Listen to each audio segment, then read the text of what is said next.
तो आइए आज हम लोग रूबरू होते हैं जीवन की वास्तविक सच्चाइयों से।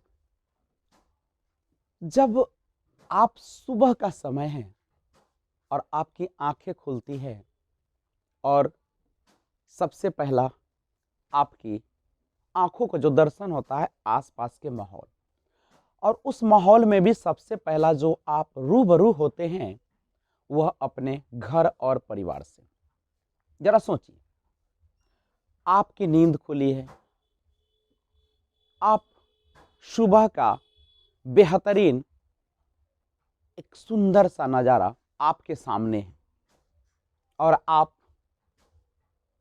अभी बिल्कुल शांत मन से, फ्रेश मन से अपने रोज की जिंदगी की दिनचर्या बनाने में मशगूल होने वाले ही हैं।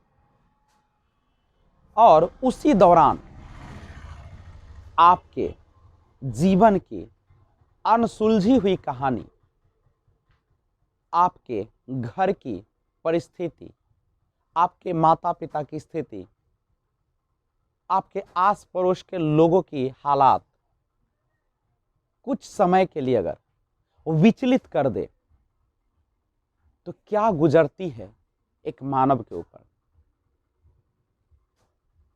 वैसे तो हमारे देश में अधिकांश जो लोग हैं वह गरीबी भरी जिंदगी जी रहे हैं। न तो उनको कोई देखने वाला है, न कोई सुलझाने वाला है। जिसे हम अपना प्रतिनिधि बनाकर भेजते हैं वो तो भ्रष्टाचार, घूसखोरी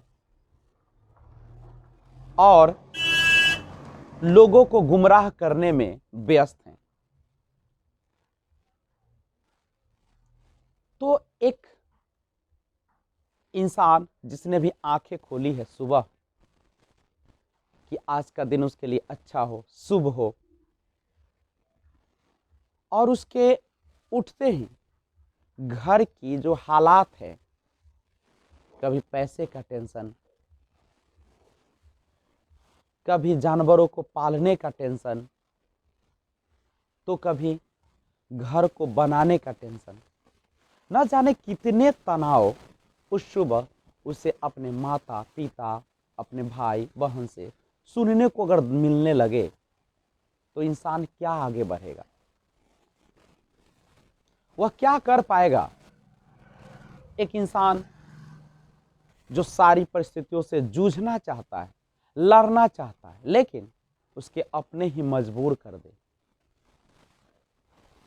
तो जहां उसको आगे बढ़ने का एक जो सुबह में अवसर, प्लान बनाने का, दिनचर्या बनाने का एक सुंदर सा अवसर आया था, एक फ्रेश दिमाग के अंदर कचरे भर जाते हैं, टेंशन भर जाता है, वो बेचैन हो जाता है, वो घर से भागना चाहता है, वो दूर जाना चाहता है। घर तो एक ऐसा स्थान होता है जहाँ पे हम सुकून से रह सके, सुकून से बातें सुन सके, सुकून से जी सके। लेकिन अगर उसमें पूरी आपकी हालात मजबूर करे वहां से दूर भागने का, तो उस मनुष्य से दुर्भाग्य और क्या हो सकता है। और यही मनुष्य की सच्चाई है। चाहे तुम कितना भी ऊपर परिंदे बनकर उड़ लो, चाहे तुम कितनी ऊंचाई को छूने की कामना कर लो, लेकिन अगर आपके घर परिवार की हालात सही नहीं, आप खाने के लिए तरस रहे, आप एक एक दाने के लिए, एक एक पैसे के लिए तरस रहे हैं, तो फिर जो इंसान एक राष्ट्र के, एक विश्व के, एक ब्रह्मांड के निर्माण के लिए एक बहुमूल्य हो सकता था, वह दब कर, कुचल कर अपनी एबिलिटी को, अपनी क्षमता को, सारे को दबा दिया जाता है और एक इंसान बेचैन होकर लापरवाह बन जाता है।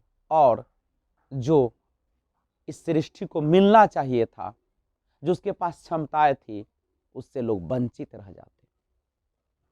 आखिर ऐसा होता क्यों है, हम उसके जड़ में जाना चाहते हैं। आखिर वो कौन सी परिस्थिति है जो लोगों को सुकून से जीने नहीं देती है। आखिर क्या, अगर उसके जड़ पे वार किया जाए तो आपको समझ में आएगा कि वो परिस्थितियां किसी और ने नहीं बल्कि आपके एक गुमराह रास्तों ने बना दिया है। अगर आप किसी भी कार्य को लगातार मन लगाकर इंटरेस्ट के साथ, रुचि के साथ करते, अगर शुरू से ही आप एक बेहतरीन प्लान के साथ होते, आपका लक्ष्य अगर क्लियर होता, तो ना आज घर की ये हालात होती, ना ये परिस्थितियां होती, और ना आपको बेचैनी होती, और ना आपकी क्षमताओं को बढ़ने से कोई रोकता, ना आप घर से भागते, आप सुकून से रहते, वो जिंदगी खुशनुमा हंसते हुए गुजारते।